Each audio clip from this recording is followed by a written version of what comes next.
Hello Chingu, c'est Sam du blog samledrama.fr. Alors aujourd'hui je suis très heureuse de vous retrouver pour une vidéo événement. Nous sommes 5000 sur la chaîne. 5000, je sais pas si vous vous rendez compte. Alors je sais, à l'échelle de YouTube ça peut paraître rien du tout. Mais à mon échelle, à moi, je suis méga super contente et fière de nous. C'est un truc de malade. Donc voilà, je voulais vraiment vous remercier. Et je me suis dit que c'était l'occasion de vous faire mon top 10 drama. Alors j'aime mieux vous dire que ça a été très compliqué de faire un choix. Parce que des dramas, j'en ai vu une quantité assez impressionnante maintenant. Et du coup, me dire que j'allais devoir en choisir que 10 et ne vous parler que de 10 dramas, ça a été vraiment très dur. D'ailleurs, je tenais à vous dire avant de commencer que je pense pas que ce soit les 10 meilleurs dramas. C'est un peu bizarre de dire ça vu que c'est mon top 10, mais je pense pas que ce soit les 10 meilleurs dramas étant donné qu'il y en a qui ont des longueurs, il y en a qui ont des personnages qui sont pas forcément bien écrits ou des scénarios qui des fois fonctionnent pas toujours super bien. Mais c'est vraiment les 10 dramas, si je devais en choisir que 10, ce serait ceux-là. Parce que c'est des souvenirs incroyables, c'est des émotions, c'est un truc de dingue.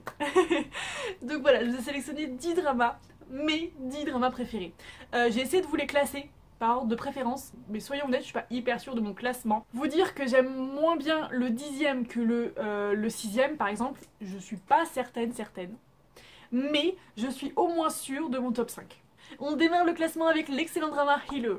Ce drama m'a fait vibrer au rythme de la chanson Eternal Love que je m'écoute toujours encore et qui réveille toujours le même sentiment pour moi.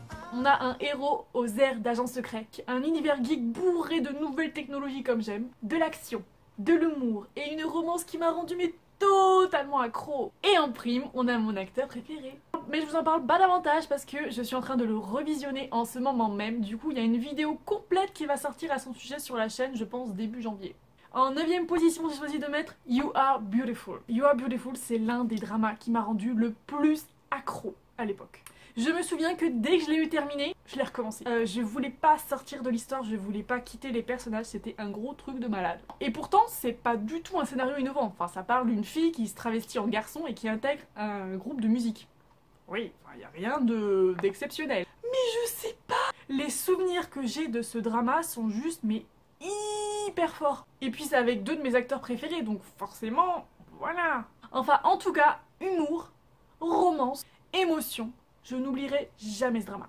Ensuite, en 8ème position, j'ai choisi Secret Garden. Un petit peu comme You Are Beautiful, c'est l'un des dramas qui m'a le plus marqué et que j'ai vu il y a vraiment pas mal de temps maintenant. J'aimerais bien le revoir en 2019 d'ailleurs. Et il a une histoire par contre plutôt originale. C'est l'histoire d'un homme et d'une femme qui sont totalement opposés. Enfin, lui il est hyper riche, elle est hyper pauvre, enfin vraiment ils ont pas du tout le même centre d'intérêt, ils sont vraiment totalement opposés. Et ils vont switcher leur corps. Et ils vont ainsi apprendre à mieux se comprendre et tomber amoureux. Je vous laisse donc imaginer les quiproquos, les scènes cocasses à en mourir de rire, les disputes, mais surtout la magnifique romance les gars. Et puis j'ai choisi I Hear Your Voice, qui est un drama qui a le génie de rassembler à la perfection fantastique, thriller et romance. C'est exactement le genre de drama qui te fait passer une nuit blanche juste parce qu'il y a tellement de suspense que tu peux pas t'arrêter là. Et en fait ça raconte l'histoire d'un jeune homme qui peut lire dans les pensées. Ouais, c'est plutôt cool. Et qui va devoir essayer de protéger la fille qu'il aime parce qu'ils sont poursuivis par un psychopathe. Mais je ne vous en dis pas plus. Tout ce que je peux vous dire c'est que vous allez rencontrer le méchant de Dramaland qui m'a fait le plus flipper. Et puis j'ai choisi Signal. Alors c'est un peu bizarre, vous allez voir, c'est le seul drama récent qui est dans mon top 10, je sais pas trop pourquoi. Mais voilà, j'ai pensé direct à lui parce que Signal m'a mis une belle claque. Moi qui suis pas forcément fan des dramas policiers. Avant je les évitais tout simplement parce que bah j'ai regardé beaucoup de séries américaines, beaucoup de films comme ça et du coup... Mais là, il m'a reconvaincu. Ça raconte l'histoire d'un jeune policier qui, un soir, totalement par hasard, va découvrir un talkie-walkie. Et ce talkie-walkie, c'est pas n'importe quel talkie-walkie, parce qu'il va lui permettre de rentrer en contact avec un flic du passé. Et ensemble, ils vont pouvoir résoudre des affaires non élucidées. On a du suspense, on a des émotions, on a des personnages hyper intéressants et une réalisation mais tellement impeccable. Franchement, que demander de plus? Ensuite, j'ai choisi le très bon Kill Me Help Me, qui nous plonge dans une histoire de personnalités multiples. En fait, ça raconte l'histoire d'un héros qui, suite à un événement tragique dans son enfance, développe plusieurs personnalités en fait pour se protéger. Et ce qui est absolument formidable, c'est que 1. Vous allez vous attacher à toutes les personnalités qui forment vraiment des personnages à part entière, c'est un truc de malade. Et vous allez être mais tellement impressionné par l'acting de Jisung qui est absolument formidable. Vous allez beaucoup vous marrer, il y a du suspense, des émotions, une super belle romance. Franchement, c'est génial. En quatrième position, j'ai choisi City Hunter, qui est un drama qui réveille en moi des émotions incroyables. C'est la vengeance la plus terrible que j'ai vue à Dramaland. C'est un drama emblématique avec un casting exceptionnel, une intrigue palpitante, une romance magnifique, les gars, magnifique. Et il faut vraiment que je le revoie en 2019. Enfin, en troisième position, je vous ai choisi ma comédie romantique préférée, Fated to Love You. Et pourtant, c'était pas gagné parce que la version taïwanaise m'avait pas plu du tout. Je l'ai même pas terminée, je sais même plus à quel... Je m'étais arrêtée au début, enfin ça me saoulait, je trouvais l'humour hyper lourd.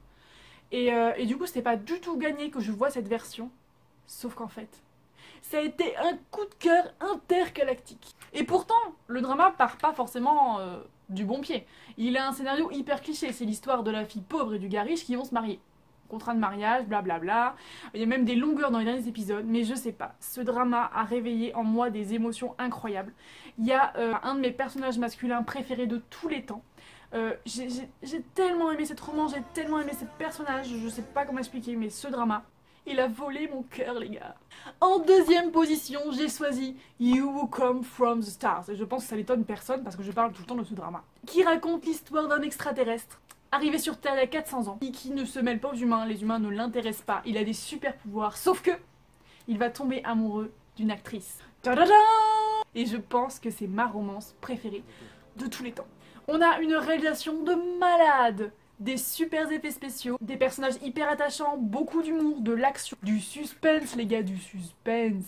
Et rien que d'y penser, j'en ai juste des frissons, il faut que je le revoie en 2019. Décidément, je crois que toute la liste des dramas que je présente aujourd'hui, il faut que je les revoie.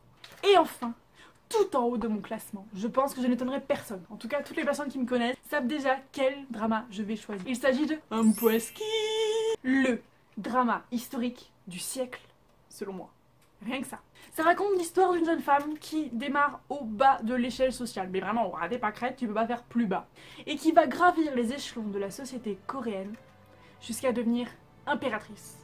Impératrice. Réalisation exceptionnelle, décor somptueux, costumes merveilleux, acteurs au sommet de leur art, suspense, complot à gogo, action, triangle amoureux, oh my god. Pour moi, Un Pweski possède tous les ingrédients pour être un chef-d'œuvre. Oui. Donc voilà, c'est tout pour mon top 10 dramas coréens.